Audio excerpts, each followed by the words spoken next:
Welcome to Zbooks' second podcast of all, and I have the honor now to interview Mr. Michael Shreeve. And in case you don't know who Michael Shreeve is, he wrote this article, How I Sold 978 Fiction eBooks per day in 2014. And ever since that, me and my readers have been just foaming at the mouth to interview this guy. So let's get to know Mr. Mike Shreeve. Mike, you're in Seattle right now. Yeah, just up in Washington here. It's nice weather. Things are going swimmingly, just riding away.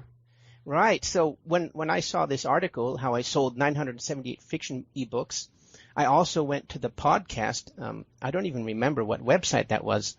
And the podcast is fascinating. You write 10,000 words a day? Yeah, between 10 and 15,000 words per day. I usually will wake up around 6 or 7 in the morning, get right to work, and go till about 11 at night. Wow. That's about 6 days a week, yeah. Yeah, that's dedication. So, yeah. Yeah, and another thing is one of the core, what seems to be what really gets the readers interested is the Facebook ads. And I'm afraid most people are going to think it's a silver bullet. You know, I write a book, I make a Facebook ad, and then boom, I'm in business. You know, and I'm sure it's not like that. Yeah? Yeah, I think the silver bullet is writing a lot of books. Yeah. I think if you look at any indie author's success, with the exception of Andy Weir in The Martian, of whom I'm very jealous. that guy struck it rich off of one book, you know. But I think if you take the sort of mid-lister approach, which is the model I'm sort of aiming after. It's the Isaac Asimov approach to building a writing career. Oh, my favorite. Writing as many books as you possibly can. Then it doesn't matter what type of advertising you do. You know, I think there's guys like that Stevenson guy who just did that big product launch.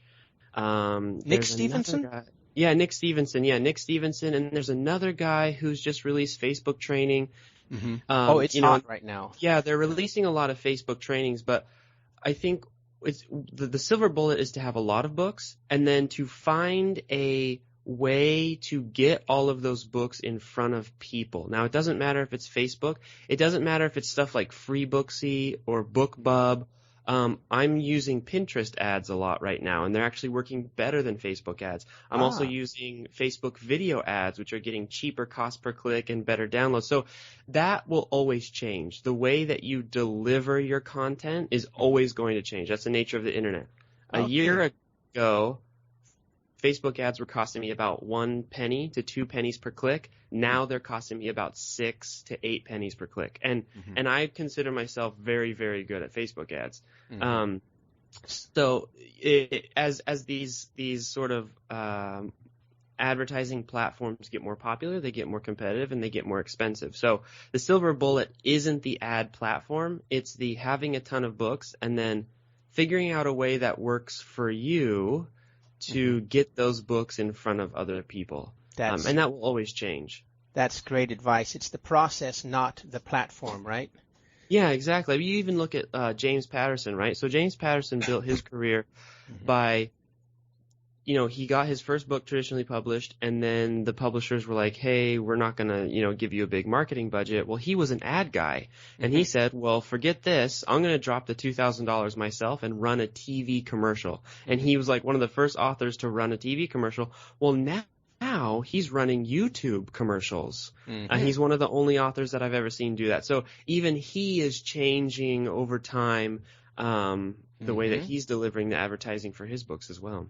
Interesting. And you mentioned Nick Stevenson, who is, I read his reader magnets, and I did it, and that's how I got my first followers in one day, no problem. I'm a big fan of Nick Stevenson. So what do you think about the perma-free model, where you always have the first book in the series free, leads to the next book, and so on? I think that it worked amazingly last year. Yeah, you sold 1 million, or gave away 1 million books? Yeah, I gave away a little over 1 million, yeah, and then Wow. sold something like 350,000 or something like that. I have to get the specific numbers. But yeah, so for every, 10 that we'd give away, 3 would buy into the next book. What I'm actually doing this year is getting away from that model, and the reason is twofold. One is there's a better way to give away free books, and that's Kindle Unlimited. Really? And you can actually target with your Facebook ads people who like your genre and also like Kindle Unlimited. So in other words, people who are members of Kindle Unlimited who are in your genre. And so you can show Facebook ads to them, and you can say in the Facebook ad, hey, this book is free on Kindle Unlimited. And then they go Aha. download it for free. And there's a couple of advantages to that. One, you get paid for the pages read, right? So you get paid for giving away free books. And then Aha. the second one is that Kindle Unlimited, as far as much data as I've seen, is given preference in ranking, especially over free books. So even about last September, October, free books were, it used to be that a free book, depending on how many downloads it would get the same ranking as a paid book. Then they changed that and it got less effective. Now with Kindle Unlimited, I think it's even less effective in terms of the visibility you get on Amazon itself. So this is gold, because ever since Amazon have changed their payout in Kindle Unlimited, and their reviewing algorithms, they're deleting more reviews. A lot of authors are just steaming, and they're saying, okay, I'm going wide now, and no more Kindle Unlimited, no more Kindle Select, I'm going all platforms now. And you now are directly countering that, because in order to be in Kindle Unlimited, you have to be Kindle Select, right? Yep. Yeah. Right. So you're 3 months bound to Amazon. You're allowed to put 10% of the book in a preview on your blog or anywhere, but you have to stay with Amazon. You're not allowed to publish it anywhere. And okay, so, and this seems like a 1-2 punch with because I've tried these Facebook ads already, and I have found that much easier to use than AdWords, but you can't revive a dead book with it. Right. And so yes, exactly. You were talking about this targeting, and that is what I find fascinating with Facebook, because with AdWords you do keywords, what people search for, which has its advantages. But with Facebook, you can go direct to a group of people. And what happened with me was I said, okay, English and this, interests that, blah, blah, blah, divorced dads. And then I got 24 likes on my ad from the United Arab Emirates and not one sale. Everybody liked my cover. Gee, thanks. 24 likes. Buy the book. No, it's not that simple. So this seems like a really interesting 1-2 punch. You can target the people in Kindle Unlimited and Facebook. I did not find that pull down menu. Yeah. So, you can do that. There's another thing that you can do also is, if you're getting sales on your book, and this really only kind of works if you have some volume, but if you're getting sales on your book and you have a link in the back of your book to say, hey, come join my email list to either get a free story or just to stay updated, you can put a tracking pixel on the page of your website where they go to sign up for their email list, right? A or sign up for Facebook your tracking email list. pixel? Yeah. Right. And what that Facebook tracking pixel will do is it will build a website custom audience.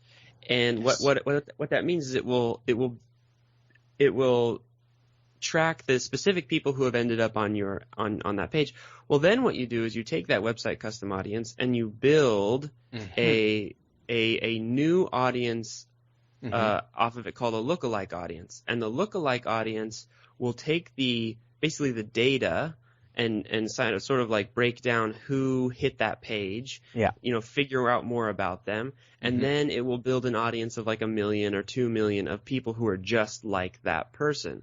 And then you can run an ad to that lookalike audience, and it will convert significantly better than just running ads to generic interests. This is gold. Like I am going to publish this. This is no, but for me, I'm a beginner, so I understand the pixel. I put that on my web page too. And so what happens is when people start visiting your website, it starts transferring to Facebook. So you go to your web, what do you call it, your ad dashboard, and then you have an audience there. So from that pixel, right? So Mm-hmm. why make a lookalike audience? You've already got it. Mm-hmm. Yeah. So what happens is the website custom audience, the pixel that you put on your website to collect people, right? That will only collect the people who visit your website. Right. So these are people who have already shown interest or already bought the book. So Right. we don't necessarily want to pay money to get those people to buy our books. Not yet, not in the beginning. Okay. So you've got this website custom audience of people who have, it's just a select group of people. Let's say it's 100 people. Right. Well, what the lookalike audience does, which is generated by Facebook's algorithm based off of the data you provide with the website custom audience, what it does is it says, basically you say, Dear Facebook, here's my website custom audience. Can you give me 1 million more people who are exactly like the 100 people that already visited my site? Oh, that is awesome. It's like a Same multiplier. interest. Yeah. Yeah. And then what that does is it opens up so basically you've created your own kind of audience profile with real data of actual people. So it's not guessing like, for example, if you target Stephen King as an interest, you could be targeting people that don't read his books but just like his movies. And so there's issues with targeting likes and especially if you get into genre, right? If you target romance and you're selling a new adult book, well, not every romance likes new adult, et cetera, et cetera. So this other way allows you to get really, really specific, and that's when your ads start getting profitable. This is mad scientist James Bond. I love it. See, I would have never thought about that.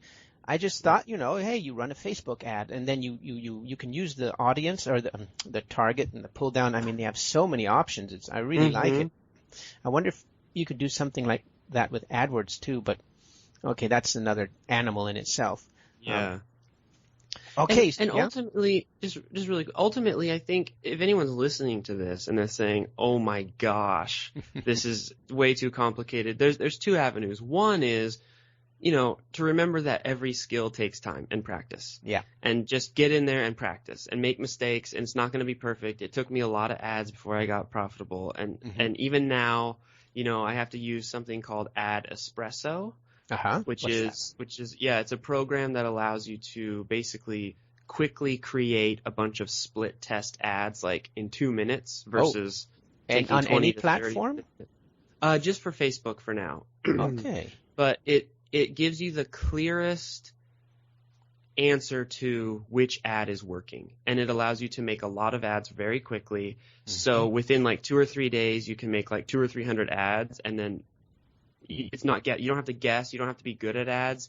It'll tell you which ones are working, and then those are the ones that you use. So I use that. That's awesome. So even now, it's not like I know which ads from the gate is going to be the best. And then the other thing is there are easier ways than Facebook to advertise. There are, like those paid newsletters like BookBub.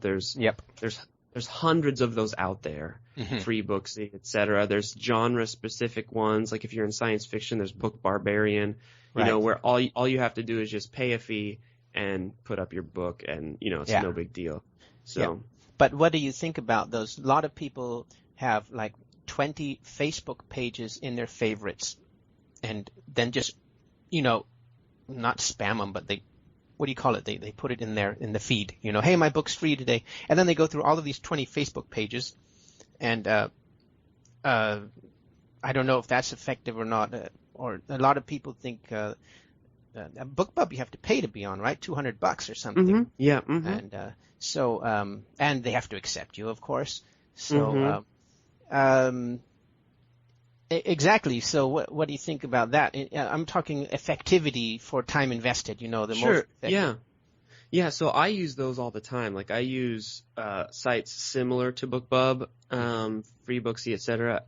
And I think the important thing to realize with my particular business model is that I don't spend money on ads to get sales. I spend money on ads ads to get exposure in the Amazon algorithm, and I let Amazon make the sales for me. So what I do is I spend just enough money on Facebook ads every day to stay in the top 20, right? The first page of my specific subcategory.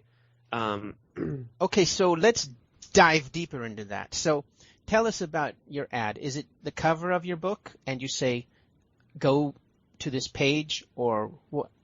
How does that work? So I change the image of my ad about every 2 to 3 months because I'll run the same ad to the same audience over time, and they'll get ad blindness from seeing the same image over and over again. So it depends on what the image is of my ad.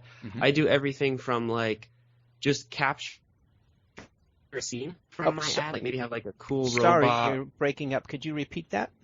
Oh yeah, so I'll do everything from run just like a scene, so just like a single image of maybe a guy standing alone in the woods, and then it'll say like free on Kindle Unlimited, and that's all it is, right? And then the ad copy will say, best-selling author giving his book away on Kindle Unlimited, all those sort of ad copy stuff. Interesting. The only purpose of the image is to grab the attention, to make them stop in the news feed.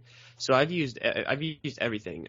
Sometimes I'll put the book in. Sometimes it will be just the book with like, this book has over 200 5-star reviews or something. There's lots of different ways that you can approach that. But you don't use the book cover. Every once in a while I will, yeah. Just to test. Sometimes that does do better. The problem with just throwing up the book cover is, you might not have a good enough book cover. You know what I mean? Like sometimes the book cover isn't what pulls people in, and so you just have to test. Yeah. Before I forget, is Ad Espresso, is that a free tool? It's paid for sure, huh? It is paid, yeah. I know. If it's that good, it's got to be paid for. Yeah. Okay. So, this is fascinating stuff. So, what is the most effective, your Facebook ads or your the lists like BookBub? Right now, Facebook ads, and when I say that, I say Facebook ads because what Facebook ads allow you to do is, one, you don't have to go through any gatekeepers. So getting a BookBub ad is pretty hard. Yeah. Getting a free Booksy is not so hard, but you still have to work with their schedule when they have availability, and all those other sorts of sites. But Facebook ads allows you to start advertising your book today, and you can advertise it every day, and you can sort of build up sort of a snowball effect. More downloads generate more downloads, generates more exposure, generates more downloads, etc. Now you said something. Oh, sorry. Yeah. Okay, you said something very interesting. You don't go for the sale. You go for the exposure to trigger the algorithm in Amazon. So, what is your target URL for these Facebook ads? I go directly to the book in Amazon. Yeah. Okay. But wait a minute. But then how do you put the pixel on there? Oh, the pixel's in your book. The Facebook pixel. Yeah, the website custom audience pixel. Yeah, that's in your book. The website custom, it's not in the book. It's in a page that is linked to from the book. Okay. So you have to have basically started reading or finished reading my book to reach that custom audience pixel. And that's why it's such a powerful tool, because it only tracks people who have actually read the book. Yeah. And then your ad links directly to the Amazon book page. Yes. Okay, you see, that I was doing it wrong already. I was linking to one of my pages, and okay, interesting. Because every page that you have in between your ad and your download is going to reduce your conversions. Friction. Yeah, it's one extra step, and people are terribly lazy. So so this is awesome because you use a Facebook ad, you get them to your Amazon page. So how does that trigger the algorithm? It just triggers it by downloads. So I'm just running people and hoping that they download, a good book cover, a good blurb, a good story, a good first 10 pages or whatever, the 10%, I mean, Yeah. and just hope that they download it. And the cool thing is that with Kindle Unlimited, those downloads, as far as I can tell, count a little bit more than regular books. So if I'm targeting people who have Kindle Unlimited and they kind of are loose with their they'll download kind of any book that looks interesting and just put it on Kindle. Yep. Those downloads add up and it gets me exposure, and the rest is history. This is gold. This is gold. This is the stuff nobody would even thought of, at least not me. So now again, because my members are almost all beginners like me, I just started in 2015 seriously making books. And, I had a bestseller in an anonymous book, in a decent category, but nothing to brag about, At the same time, it wasn't a one book category, but I can't brag about it because it's anonymous. So, for these, everybody that's still thinking they're going to write a book and then run Facebook ads, do you validate your books? Because I'm always telling people, don't write a book until you know people are going to buy it. So, do what, Nick Stevenson and Noah Kagan and Simon Whistler, Jim Kukral. You put your cover on a web page, or you send everybody your cover and ask them to buy it first. This is just one example. So the point is, you don't push your books out there blindly, right? So do you do any kind of validation? No, actually I don't. Interesting. I don't validate my books like those guys. Okay. What I'll do is, and the reason is because with fiction, anyways, what people want is the same but different.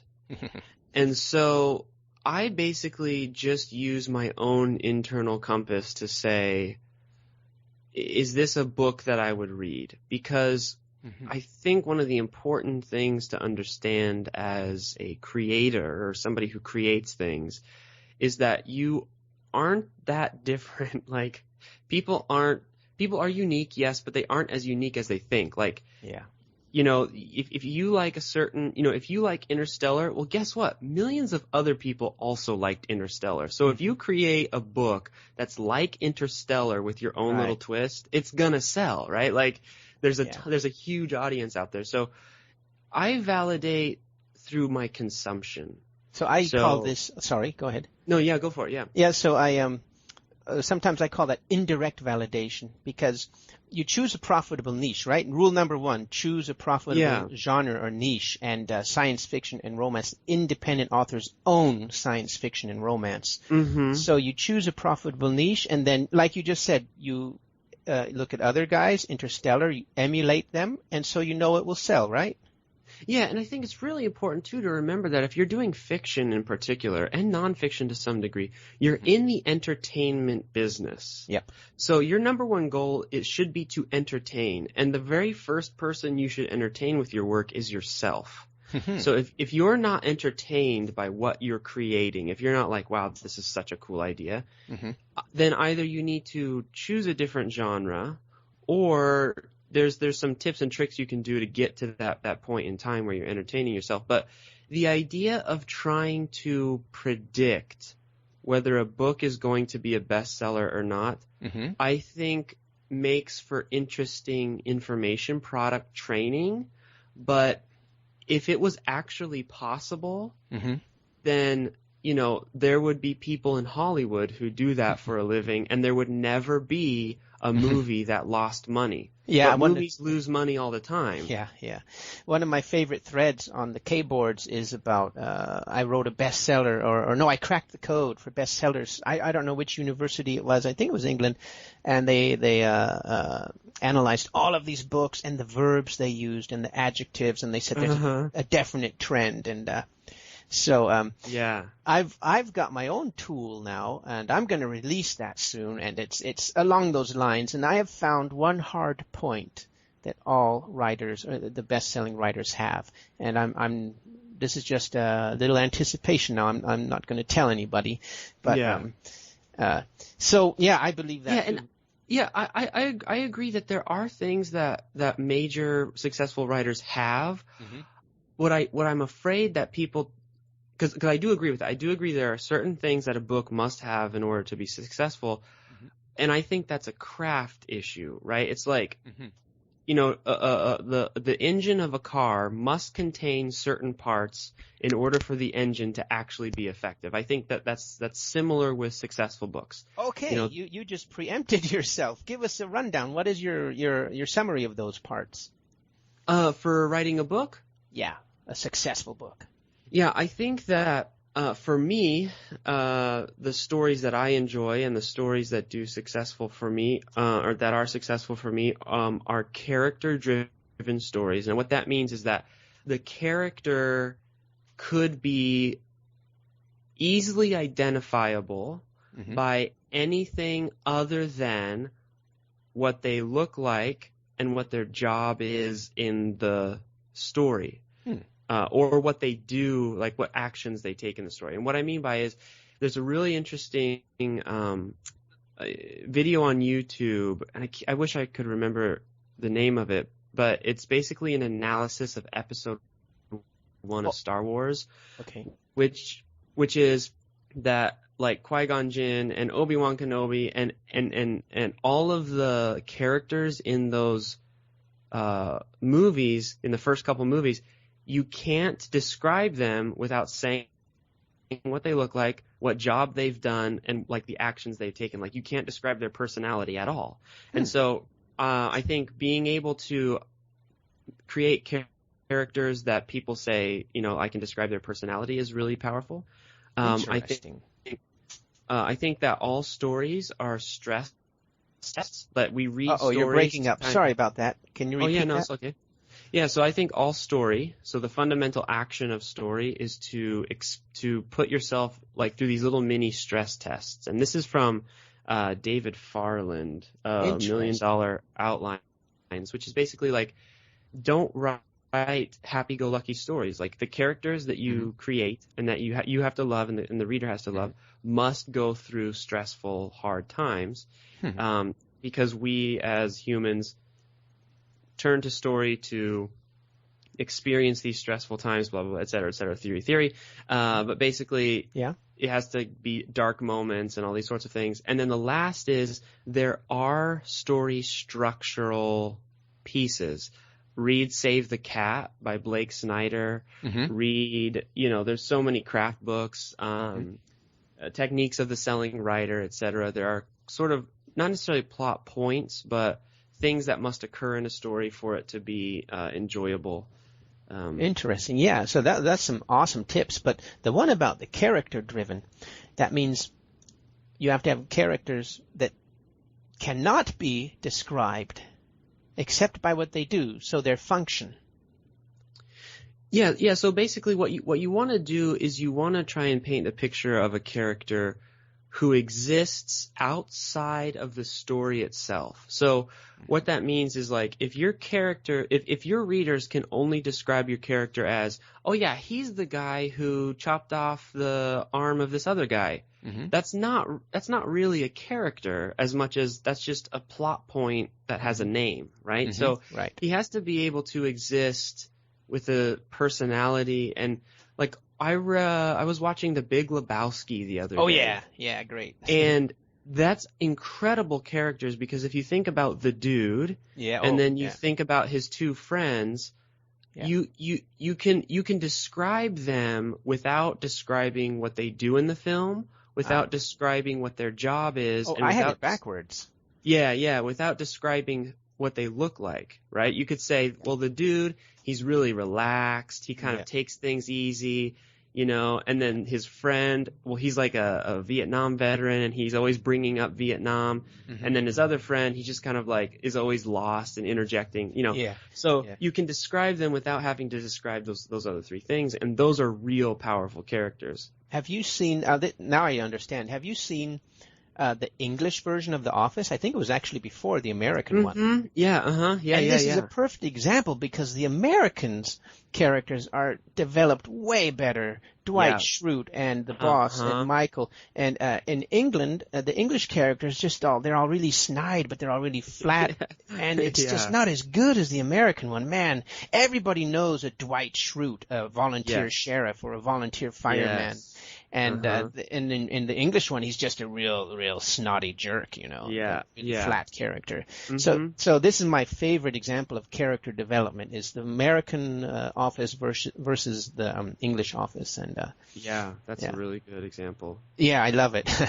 And okay, before I just dominate your time here, let's get to some reader questions.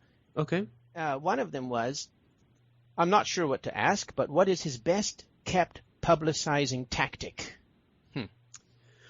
I don't necessarily. Well, for me, I think it comes down to the business plan level. I think if you're going to become an independently published author, a self-published author, your number one thing you need to realize is that you are going into business for yourself. Mm-hmm. So, and like any business, you should have a business plan. Now, the business plan that I chose was the Isaac Asimov business plan, where he wrote over 500 books. He wrote in like every Dewey Decimal System category except for one, I think.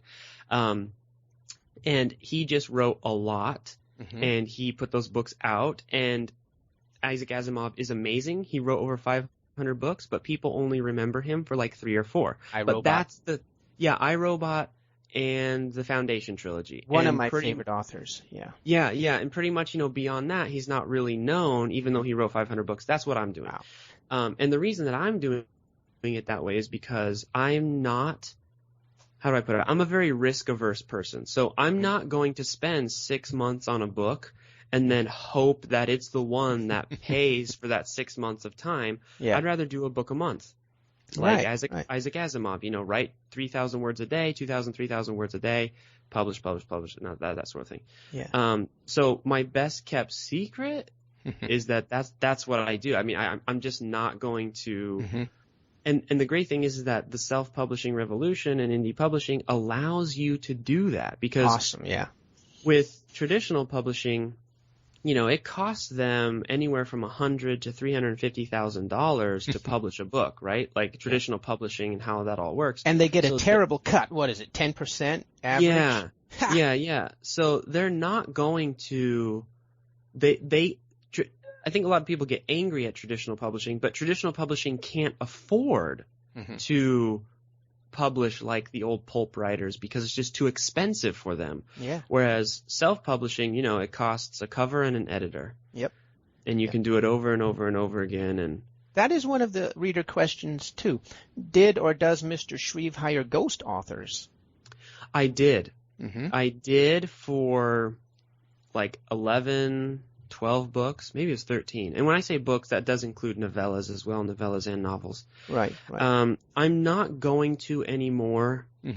There's just a lot of reasons. One, it almost takes as much time to work with a ghostwriter as it does just to do it yourself. You have to clean it up, huh? Yeah, you got to clean it up. You got to tell them what's going on. And I wrote like James Patterson style outlines. So my outlines for a 250-page book would be 80 pages long. So it's like, put in a little extra time and you can control everything a little bit more. Yeah. That's that. And then the other part is, so now with Kindle Unlimited, you get paid per page. I don't have to write as many books to make more money. Interesting. Yeah. So, I could spend, and that's the great thing about this. A lot of people are complaining about Kindle Unlimited and that you get paid per page and these sorts of things. I'm happy to see it because now you can write a 350-page novel and you can get paid for your 350-page novel, where before, to compete, you kind of have like standard pricing, and so there's no incentive to write a longer book. Now there are incentives to write longer books, and as a reader, I enjoy longer books for sure. So your books are all in Kindle Unlimited, Kindle Select? Yeah, now they All are, right. yeah. Okay, wow, you're going against the stream, huh? Now, Yeah, yeah. a lot And of if people are mad and dropping off now because of the latest changes. Yeah, there's a big author, and I'm not going to say names because, Hmm. no Fine. disrespect or anything, but Yep. there was a big author that everybody in the indie world looks to Hmm. as an example of being successful. Right. And this particular author has been very successful. Hmm. But this particular author put all of their books into Kindle Unlimited and then saw a decrease Yep. in their income. Yeah. And they blamed Kindle Unlimited for their decrease in income. Well, I looked at that situation and I talked with other authors in some other groups, and to me, what the problem with this author was is that yes, maybe Kindle Unlimited did affect their sales slightly, but what had a bigger effect is that this particular author was continuing a single series into book like 18 and 20 Hmm. when readers were done reading at book 5. So they kept trying to like pump out this single series and like put more books into it because they were trying to like milk the cash cow, Yeah, if yeah. you will. Flogging a dead horse? Oh. Yeah, flogging a dead horse, and then they put it all into Kindle Unlimited to try and revive the series, and it didn't work, and it backfired, and Interesting. Kindle Unlimited is a great tool for discovering new books and new series. Okay. I wouldn't put like books 4, 5, and 6 in it if I had books 4, 5, and 6, but I only ever do trilogies anyway, so. Yeah, you do. Yeah. Always trilogies. Yeah, I've never done a standalone, not yet. I'm going to try it though with Kindle Unlimited. You said that in the podcast. Never run a Facebook ad to a standalone or something. Yeah, and that's simply because just look at the numbers, right? So a standalone will only make you maybe $2 or $3 per sale. A series can make you $6 to $8 if somebody goes through all the way. So you've given yourself a bigger buffer to have, to cover Facebook ads and then all that sort of thing. And then box sets, right? Yeah, box sets, yep. Cool. Oh, that's gold, man. Talking about business models, so you chose the Asimov business model. What are other ones? What's the most lazy, effective business model?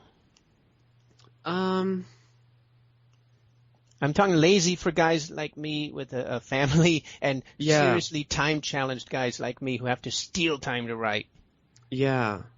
Well, I think that the Asimov model is the lazy model. Oh. I mean, that sounds crazy, but I wake up at 7 a.m. and I'm done at 11. I'm also writing I still do sales copy. And sales copy takes up most of my time. I only have about 2 to 3 hours a day to devote to fiction at this particular point. Right. The reason I think that the Asimov model is the lazy way is that, number one, you can make money faster because you can get books out faster. And that money you can use to leverage your time. So you can hire other people to edit and do covers and run your Facebook ads and these sorts of things.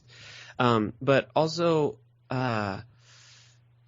it's lazy because the only thing you have to really figure out is where are you wasting time in the day, and then fill that time with writing. Interesting. And the other ways, so you look at, and I cannot think of his name right now. There's a really cool guy. I'm like a big fan of his, like business sense and savvy. He used to have a startup and he sold the startup and he was retired for 3 years and then he wrote science fiction and it was like international bestseller. Oh, why am I blanking on it right now? His books are still in like the top 10 of the first letter of his name? No, I cannot think of it right now. And I can't even think of the title of his books. It's like there's a picture of a crashed airplane and a woman walking towards the airplane. Departed, or I don't know. I'll look it up really quick. But I like his model because, or I don't like his model because what he did was he spent like 2 years writing the first book. Oh, yeah. Now, to me, that seems like way more work because he spent 2 years writing the book and then he spent like another year selling the book. That's where I come with validation. Validate it before you spend 2 years on it. Yeah, and I have made and lost enough money to not trust my ability to pre-validate anything. That's a reader question. How did Mr. Shreeve lose 150 grand when he started? So I lost 150 grand, and this was actually not with fiction. This was with a different business. It was for a client-based business. I basically lost money by giving someone else the reins to my business, which is one of the reasons why I'm getting away from ghostwriting. Yeah. Mm-hmm.